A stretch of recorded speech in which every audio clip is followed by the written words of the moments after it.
Seu nome, onde trabalha, sua procedência, por favor. Me permita falar de pé, Excelência, porque a minha cadeira aqui está estragada.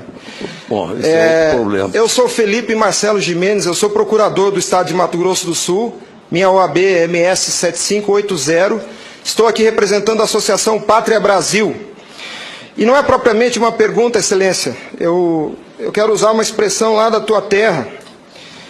Nós somos advogados, o senhor é advogado, eu sou advogado, e quando esses cientistas falam da tecnologia da informação, nós ficamos mais perdidos que Cusco em procissão. Essa é uma frase muito dita lá. Pois é. Acontece que o nosso povo vem sendo enganado por essa máquina, essa arapuca, porque sempre que olhamos para o problema, tentamos enxergá-lo através da tecnologia. E, na verdade, Excelência, nós temos que olhar para essa máquina com a luz da lei.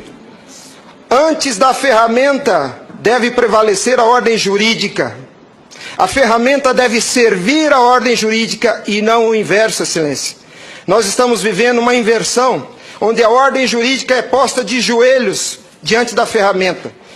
Por falar em colocar de joelhos, a conduta do ministro Gilmar Mendes em protelar por 2 anos o cumprimento dessa lei deu motivo ao impeachment, ao pedido de impeachment.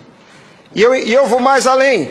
Me parece que, na verdade, a conduta dele configura o crime de prevaricação, porque se omitir na obrigação do ofício é prevaricação.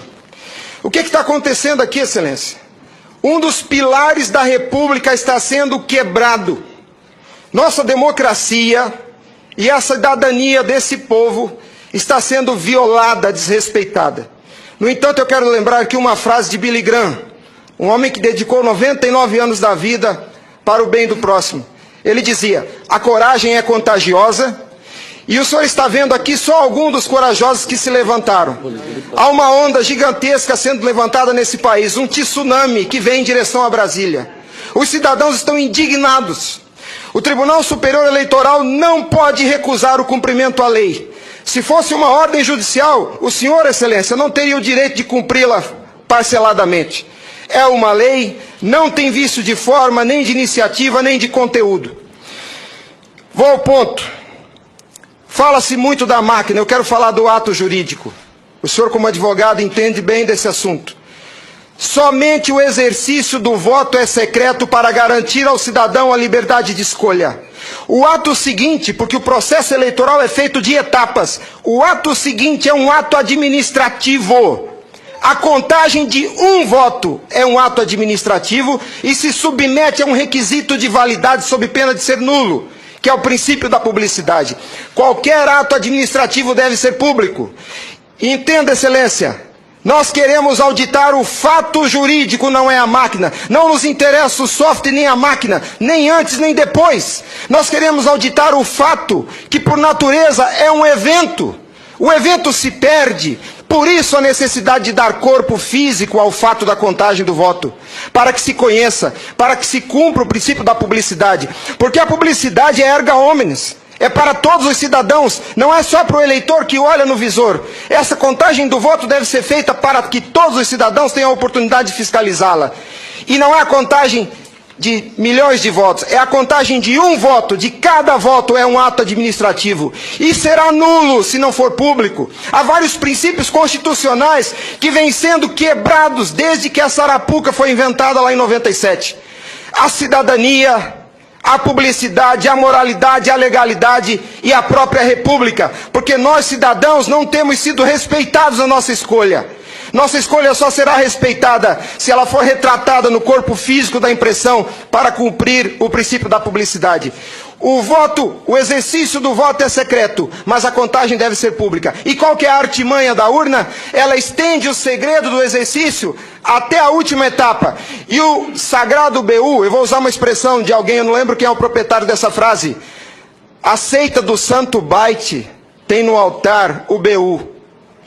O BU não prova nada, Excelência. Quando o BU é imprimido, já houve a contagem dos votos em segredo. A fraude já aconteceu, porque cada voto contado deve ser público. O BU informa ao senhor, Excelência, o total. Nem no condomínio onde eu moro não aceitaria uma eleição assim. Imagine, Excelência, se eu fosse candidato a síndico, colhesse a urna e fosse contar dentro do meu apartamento e voltasse e comunicasse aos condôminos. Aqui está o resultado, eu fui eleito. O BU é a prova da fraude, Excelência. O BU é a prova da fraude. Doutora Simone, apesar de muito jovem, foi minha professora na faculdade. Ela é talvez a cabeça mais qualificada nesse Senado para rezar esse discurso, para dizer o que é um ato administrativo. Gostaria que ela estivesse aqui. O que acontece? Nós estamos sofrendo uma violação dos princípios republicanos, dos princípios constitucionais e principalmente, Excelência, da cidadania, porque nossa cidadania só existe na medida em que nosso voto seja respeitado, porque ele é o instrumento do exercício da cidadania, porque através deles elegemos os nossos escolhidos. E a nossa eleição, a nossa escolha tem sido apurada em segredo, e o fato se perde. Por isso que os adeptos da seita do Santo Baite dizem que nunca há fraude. Porque quando se procurar o fato dentro da máquina, ele já não está mais lá, ele está no BU. E o BU só tem o total da contagem dos votos, Excelência. Nós precisamos olhar para esse problema sobre a ótica da lei. Sobre a ótica da lei. Nós não podemos continuar aceitando esse engodo. E a lei que os senhores votaram, com uma representação maciça da outorga popular, só os senhores têm legitimidade para representar o povo brasileiro. Só os senhores. Os ministros da Justiça não têm essa legitimidade. Eles estão usurpando dos senhores as suas competências. Eles estão colocando esse Congresso Nacional de joelhos, porque estão se recusando a cumprir a lei. Eles estão, Excelência, eles estão cometendo abuso de autoridade. Abuso. Porque essa lei que os senhores votaram com 71% do Congresso Nacional, a derrubada do veto teve um peso de outorga popular maior do que as emendas à Constituição. 71% do Congresso Nacional disse, em nome do povo, será impresso o voto. E a lei, Excelência, não tem discricionariedade. A lei não permite fracionamento. Fracionar o cumprimento da lei é um abuso, é uma violação, é uma teratologia. Não há possibilidade de se fracionar o cumprimento da lei. Imagine o senhor, se o senhor fosse sujeito passivo de uma ordem de Gilmar Mendes, se ele aceitaria ouvir do senhor o seguinte: ministro, eu vou cumprir sua ordem, um pouquinho a cada ano. Até 2050, Gilmar Mendes, eu termino de cumprir a sua ordem.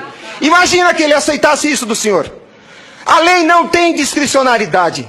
Não é possível cumpri-la pela metade. Em resumo é isso, Excelência. E por fim, o direito dos senhores, a sua autoridade como representantes do povo está sendo vilipendiada. E por quem? Vou dizer mais. Não é por juízes. Os ministros, quando sentam na cadeira do Tribunal Superior Eleitoral para administrar esse serviço público, que é a eleição é um serviço público, não é jurisdição, não é um ato jurisdicional. Quando eles lá, sentados em seus gabinetes, estão administrando o processo eleitoral, são administradores sujeitos aos princípios constitucionais, como qualquer agente do executivo. A hibridez da justiça eleitoral tem confundido o povo. Mas a competência se dá, a função se dá em razão do cargo, não do indivíduo. Quando eles estão se desincumbindo do processo eleitoral, estão executando ato administrativo, não são juízes. E vejam o absurdo, Excelência, um administrador público que por acaso usa toga, se arvoca o poder de desrespeitar a lei que os senhores votaram. Nossa república está à beira do abismo. Se os senhores não se colocarem em pé e defenderem a sua legitimidade da outorga e aceitarem esse abuso de autoridade, acabou a república, Excelência.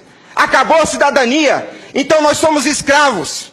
Nós seremos escravos se a nossa escolha e a lei que os senhores votaram não for respeitada.